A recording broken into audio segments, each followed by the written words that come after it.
Hello there, and welcome to a special edition of Husker Online Live. We usually reserve these moments for post-game football and other breaking news. Well, John Cook's retirement from Nebraska obviously gets its own live show, Stephen M. Sipple, as lots to unpack here as the news broke around 4:30 from the University of Nebraska yesterday that John Cook was retiring. And about 45 minutes later or so, Danny Busboom then was announced as the next head coach. There was really not a lot of in-between time. 15 minutes. Oh, it was 15 minutes. Yes, 15 minutes. And the most impressive thing about the last 24 hours is there were no leaks. No.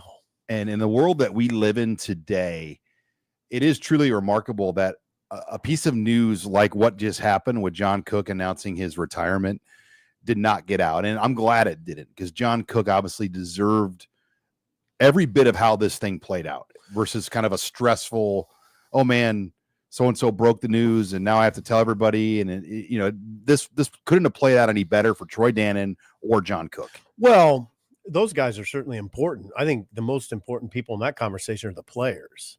The players didn't have to find out on Twitter, right? They didn't have to find out from a news source. John, wait a second, just think about the players. Oh, coach is retiring? We didn't know this. It's good for John. I'm glad for John, like you said, but I'm more happy for the players. They don't need to find out. The players too often find out that sort of thing because there's a leak. And it is sort of a credit to not only Nebraska, but Louisville, that there was nothing. Yeah. And in today's world, that just doesn't happen, because all it takes is one person. Yeah. And it's over. Yeah. And this was something that was on. Now we'll get into John Cook here after we get through this leak stuff, but it was on Troy Dannon's mind last Thursday. So a week ago today, we're doing this on Thursday. A week ago today is when John Cook told Troy Dannon it's time. So it's just been a week. It just tells you how much respect everybody has for John Cook.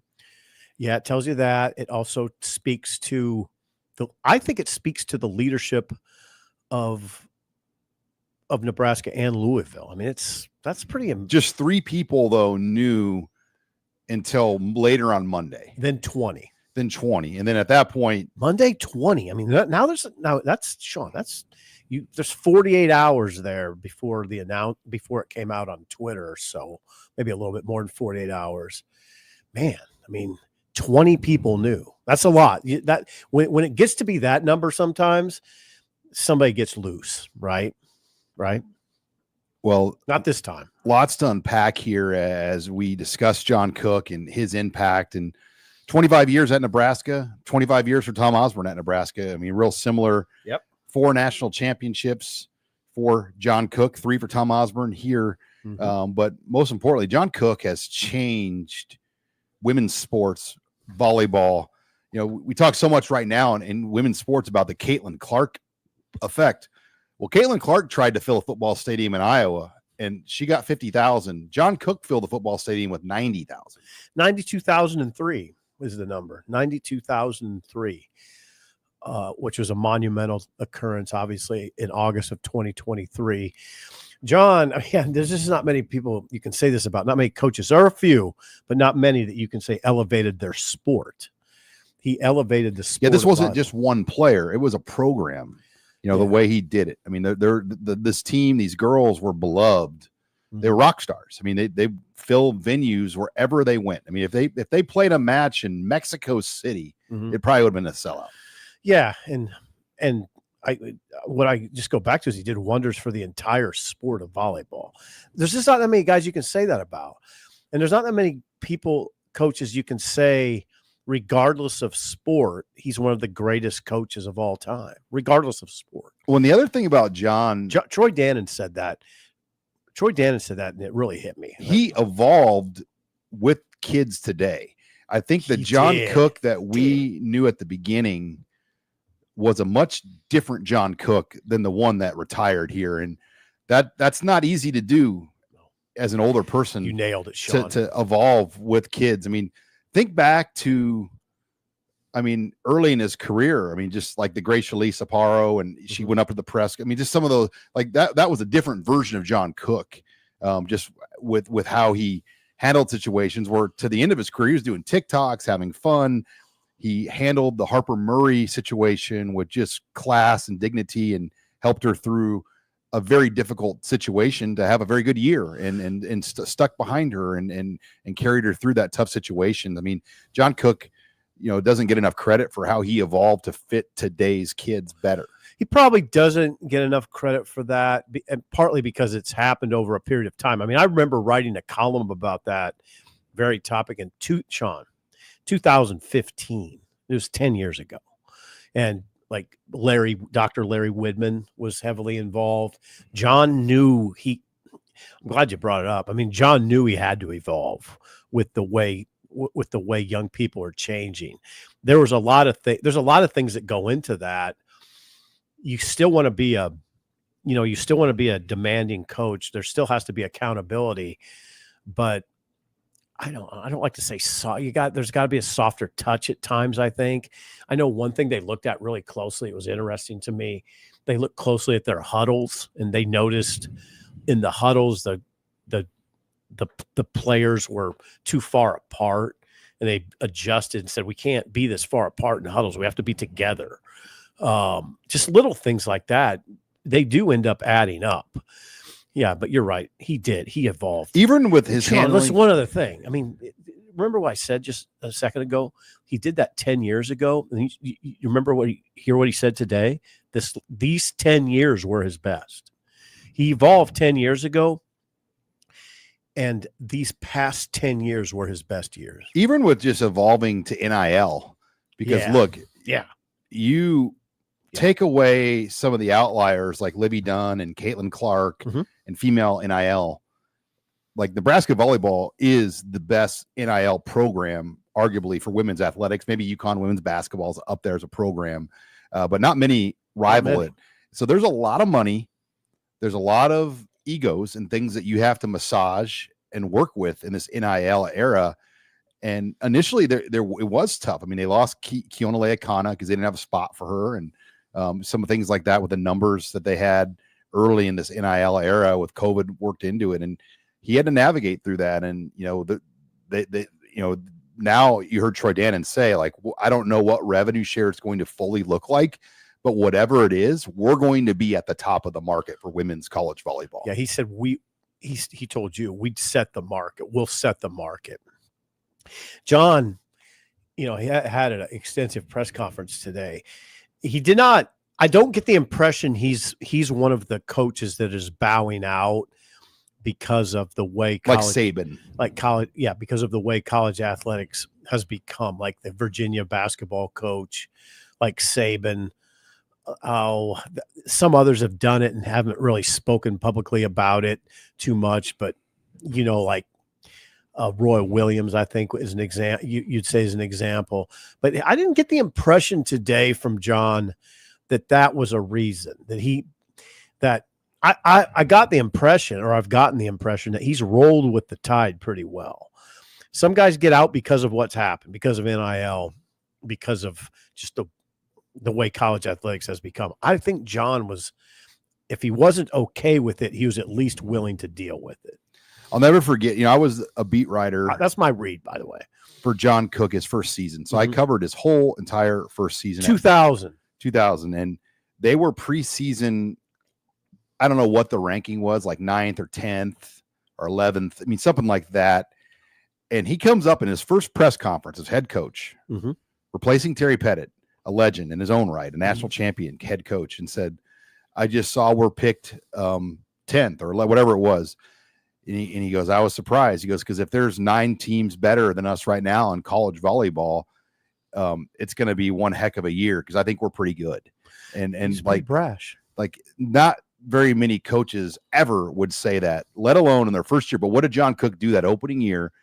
He went wire to wire, undefeated, and it was dominant. I mean, they that was one of the most dominant. And you talk about some of the great teams. That team in the old scoring system was not touched that entire year. Graciously Sparrow was a national player of the year, and you go down the line of all the great ones. Lindsey Peterson, who's on his staff now, was on that team. Okay. But that team, he hit on this today. They went to China. That's right. And, that was groundbreaking at that time as well, to do not only an international trip, because first of all, athletic departments didn't have the money they have now. Mm-hmm. So imagine what it would cost probably back then to take your team to China, but then going to China, an international country at that point. That was, he was thinking so far ahead. Then everybody does that now. Like everybody does international trips.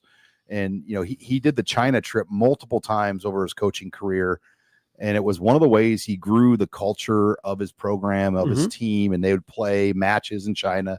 They would learn culturally about things in China. One of my favorite stories I ever wrote was my sophomore year of college. That year in China, they brought over a coach from China that was on the gold medal Chinese team, Guozhan Li. And she came back to Nebraska with Nebraska after the trip to China. And she joined John Cook's coaching staff on that national championship year.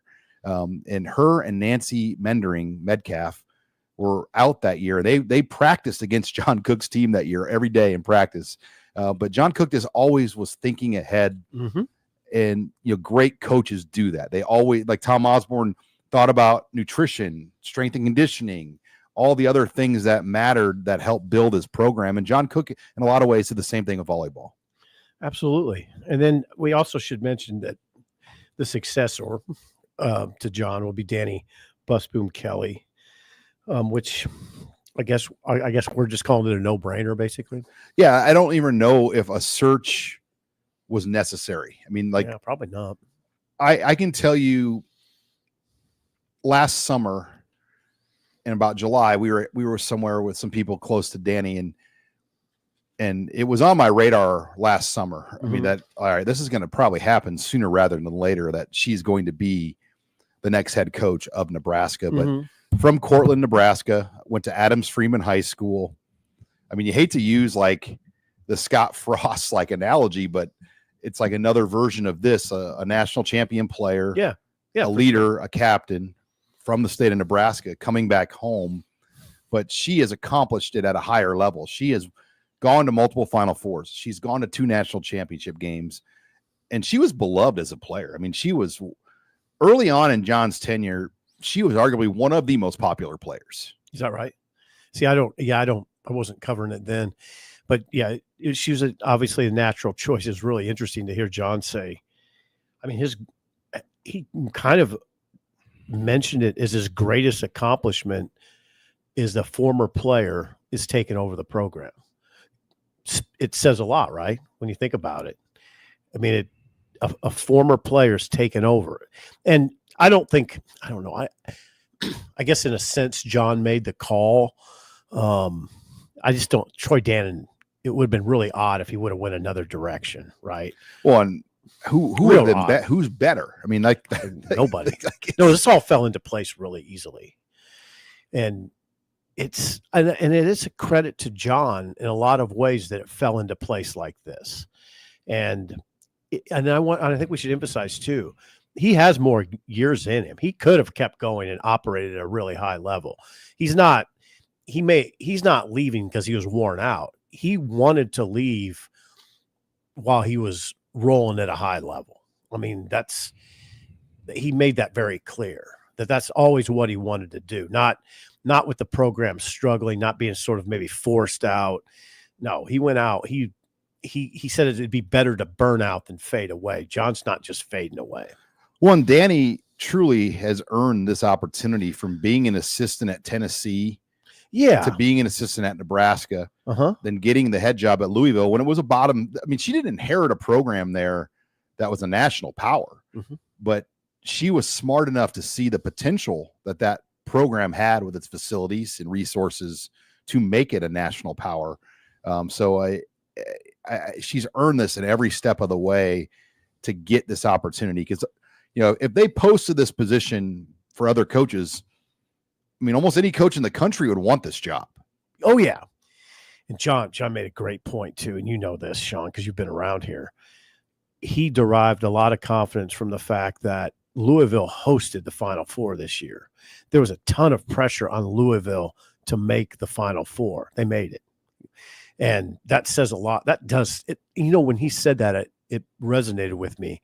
That makes a lot of sense. That's not easy. And it was never easy for John, but he made it kind of look easy. When Omaha would be the host, he said so many people, you can imagine this, Sean. So many people would say, hey, I got my tickets to the Final Four. We'll see you there. You better be there. Every time someone said that, it would probably cause some anxiety, right? Like literally every time somebody said it, you'd be like, great, I appreciate it.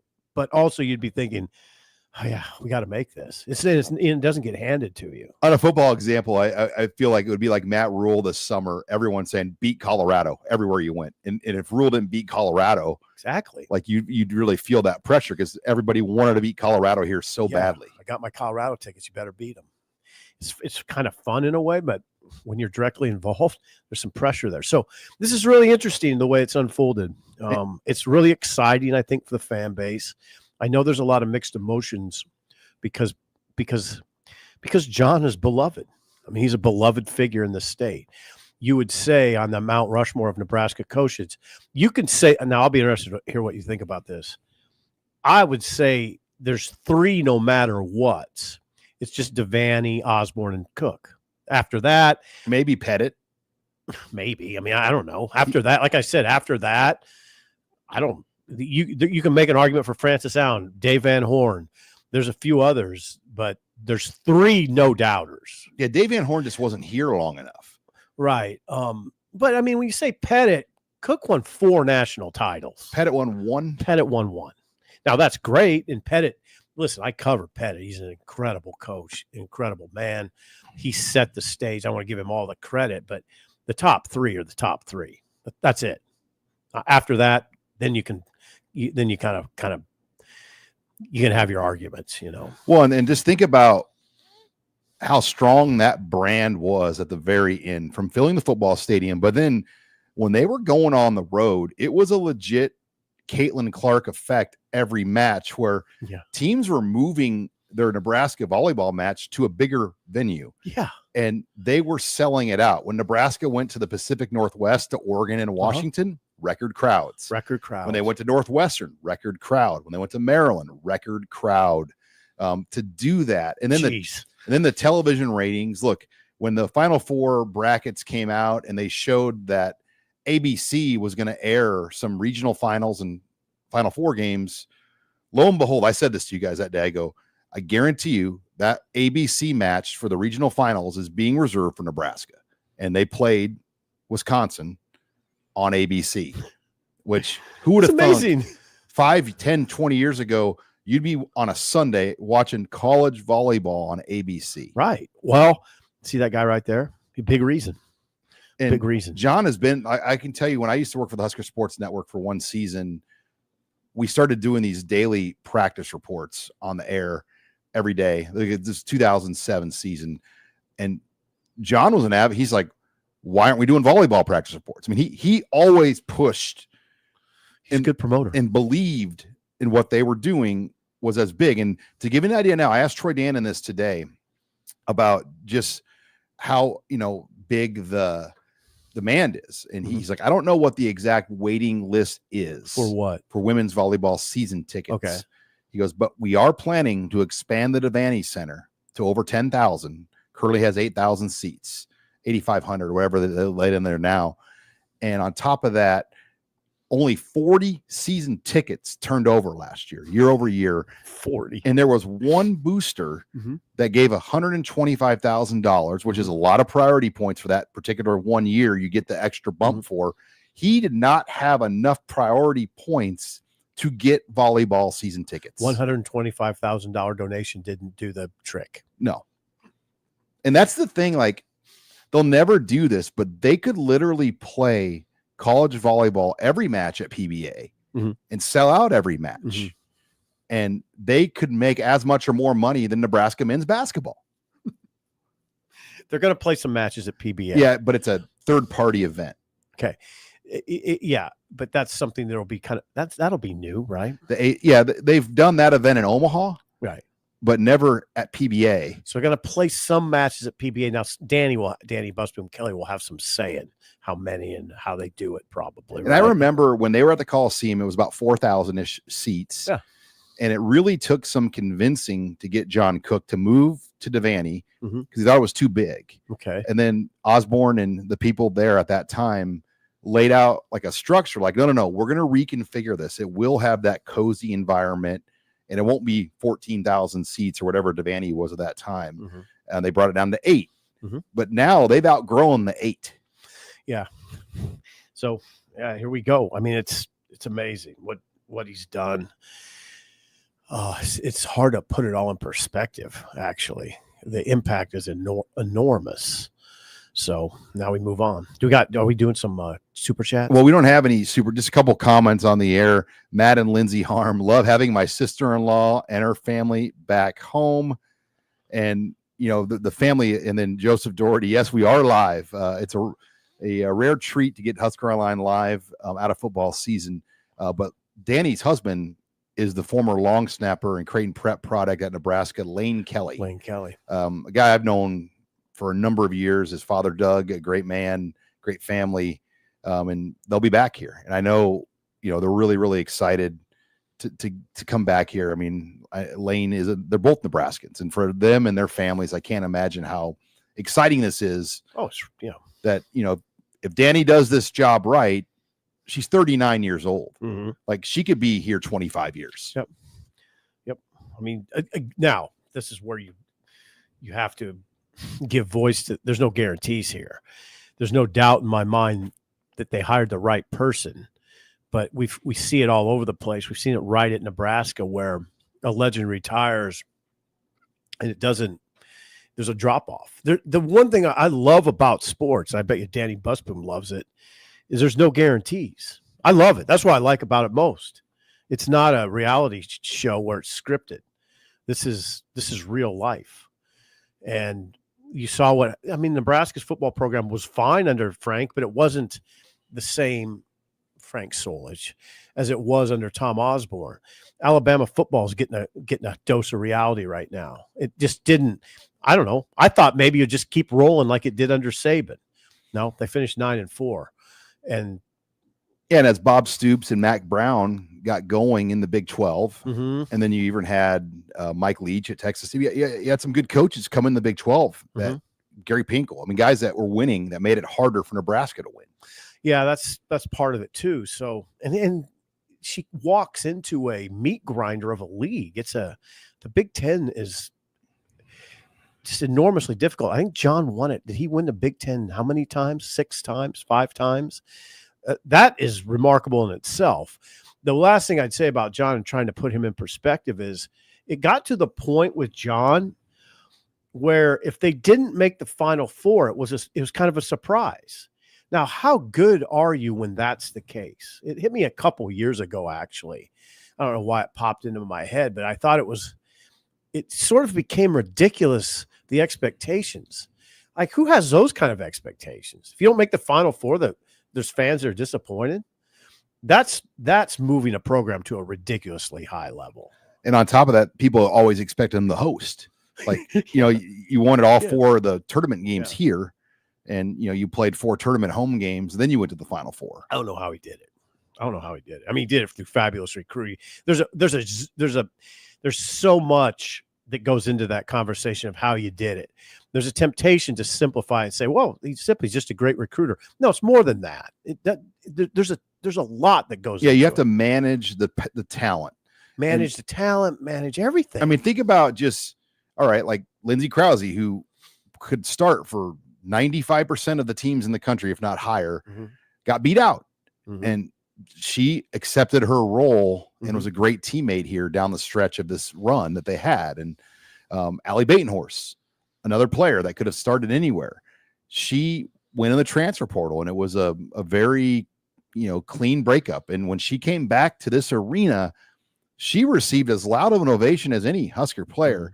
And, so he managed those situations, I think, very well. Yeah, there's player personnel management, but there's also, it's how you go about your camps. It's things you don't even think about. It's how you build your build a talent base, partly through your camps. Your camps have to be well run.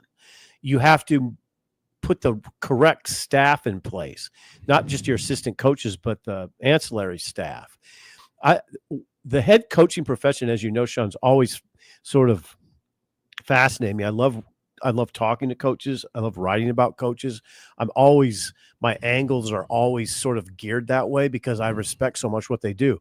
And when a guy does it like that, like at John at that high a level, he was doing a lot more than just getting the right players here. There's way more that goes into it than that. Now, that's probably the most important, but there's a lot that goes even into scheduling properly to make sure you get enough challenges scheduling. Yeah. Early in the year. Yeah. Because you know, it's not easy. Not a lot of people probably want to play Nebraska either in volleyball. I'm sure John's extremely detail oriented, probably more detail oriented than you could ever imagine. And it's taxing. I mean, it's a taxing job, but I want to emphasize he's not leaving because he's worn out. I mean, he has a position now. Nebraska is going to continue to pay John Cook as an advisor. Troy Dannon said today, I don't know if you were in there or not at that part, but that they're going to keep John on because the rest of the department and the coaches need his advice and wisdom and leadership. He needs to teach coaches how to lead. Yeah, and that's why he was a serious candidate for the athletic director job that in that case went to Trev Alberts, but he interviewed for it. John interviewed for the job. And he probably could have had it if he really wanted it.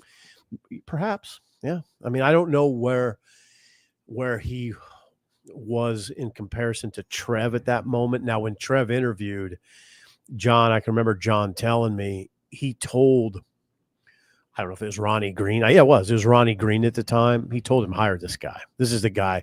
Trev Alberts is the guy you need to hire. But if you decide you want to go with me, I'll do it. So John was very open to being the AD, and that this advisor role you're talking about, that's one reason, because he would be able to work directly with the coaches and they would get his sort of, they would come to understand how he won all these championships. When people forget, even like football, he started out as a football coach. Oh, he loves football. I mean, that's how me and John got to know each other, because he'd always want to talk about football. And anytime I talked to him about volleyball, the discussion would always include football. I did a lot of interviews with John over the years. When I was at the Journal-Star as a columnist, I mean, it was, you just had to do it. I mean, he was that big. The program was that important to people.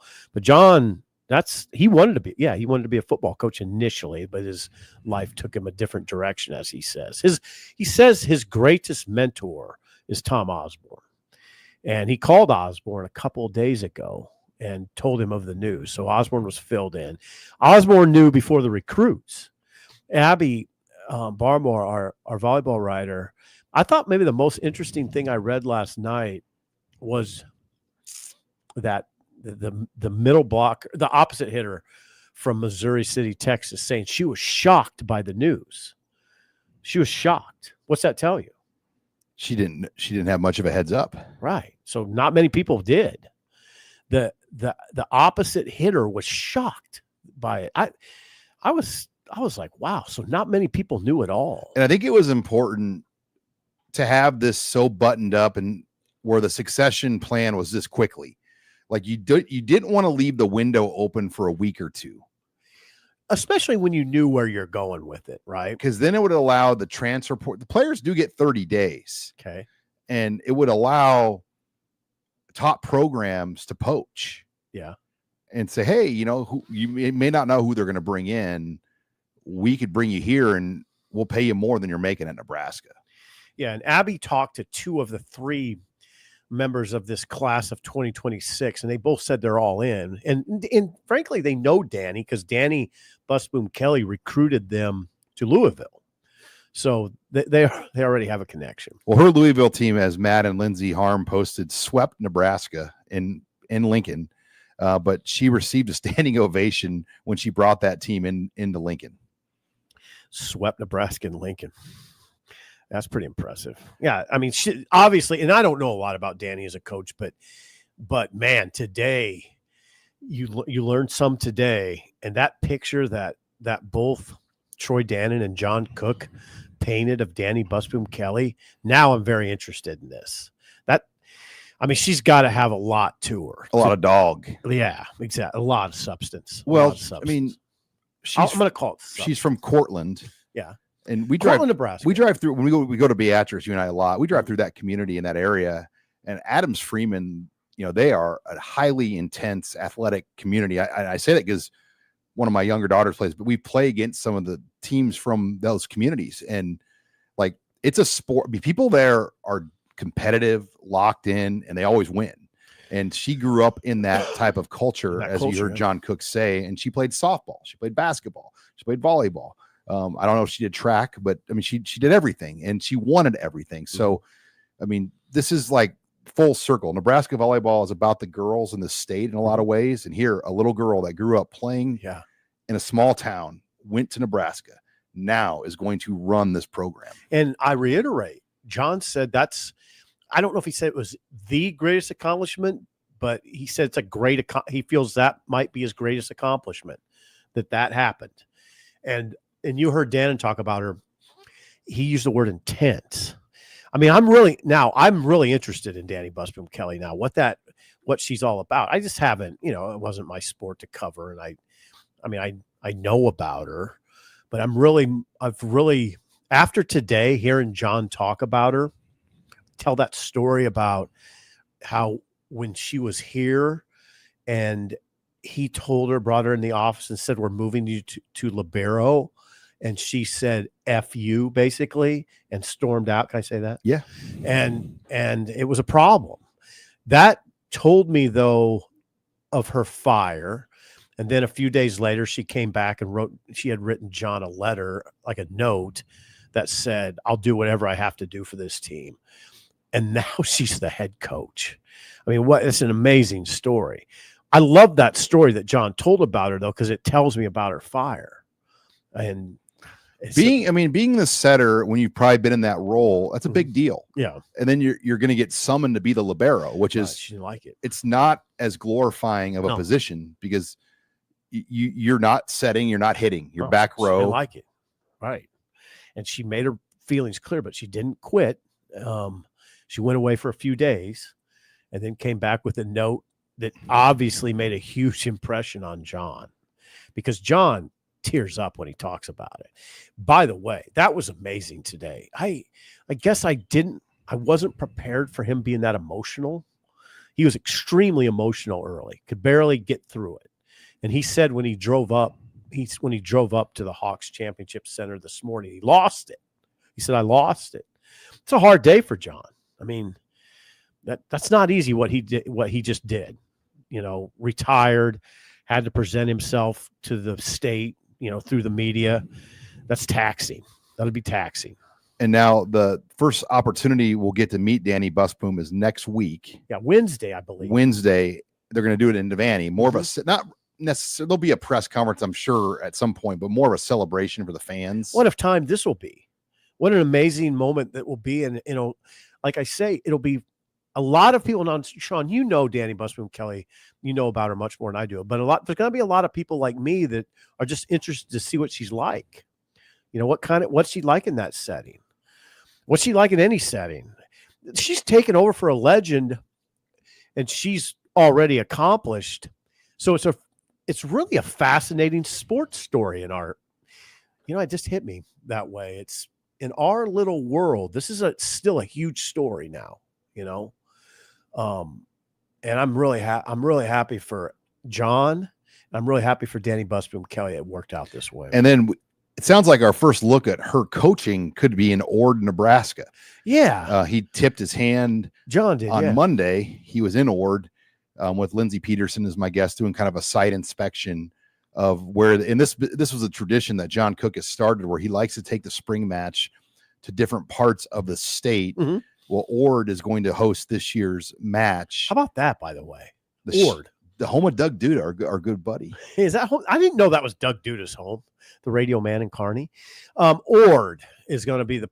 So yeah, now I don't know if he said it's fine. Did he say it's final? It sounds like it. And talking to somebody else, it's going to be televised more than likely on. on that first weekend, that first Saturday in May, I believe. Yeah, that's probably something I should go to. Now, here's the other thing that he said. He said some things that were sort of interesting today. He mentioned the possibility of a Big Ten volleyball tournament coming down the pike. He didn't elaborate. I wonder what that's going to look like with 18 teams. I don't know. With only the top 8, maybe, or Yeah, like how many do you? Is that postseason or preseason? And I'll just say this right now. That thing needs to be in Omaha. Hey, and now, did I just ask a stupid question? Is it a preseason or a postseason tournament? Good question. Okay, it's not a dumb question. When I was growing up, I remember the Big 8 tournament was in Omaha. Do you remember that? Yes, I do. I covered it. And we would go. My family, we went. It was at the Civic Auditorium. And they would always play Colorado in the finals, it felt like. It was in that dump that was the Civic Auditorium. And I don't mind saying it was a dump. It was a dump. I have stories. But it was so random that they played that there. It was. And I would go, and they would play. It was random. And we went, I went 2 or 3 times growing up in Omaha watching the matches. I remember vividly covering a match against Colorado, a Nebraska volleyball match against Colorado that was being played during Nebraska-Oklahoma football during the game. It was 100. I remember it vividly. But anyway, yeah, huge, God, Sean, huge news yesterday. Well, yeah, normally, like Sip and I obviously are football, but we both have covered volleyball over the years. Well, I covered it as a beat writer in 1995 when Terry Pettit won the national title. But I've written columns about it over the years. Not as many in recent years. Well, I'll tell you what's really hard is when they play on the weekend and we have a football game on the weekend. It's hard to, get over there when you're tied to football. Right. But certainly. But we follow it every step of the way. And Abby Barmore, we're lucky to have her. God, Abby knows a lot. So get on. That's why she's working on her content right now. And Sip and I wanted to get over here and just do a few minutes on today's developments. So thank you for joining us on this special edition of Husker Online Live. Make sure you follow us here on the YouTube channel. Again, we'll have more coverage. And Sip and I will be back again on Friday for tomorrow, a regular scheduled edition of Husker Online Headlines. Tomorrow. So look for that show to drop probably around 1:00 tomorrow. Okay. All right. Signing off for Steve Sipple. I'm Sean Callahan. Thanks for joining us here on this special edition of Husker Online Live.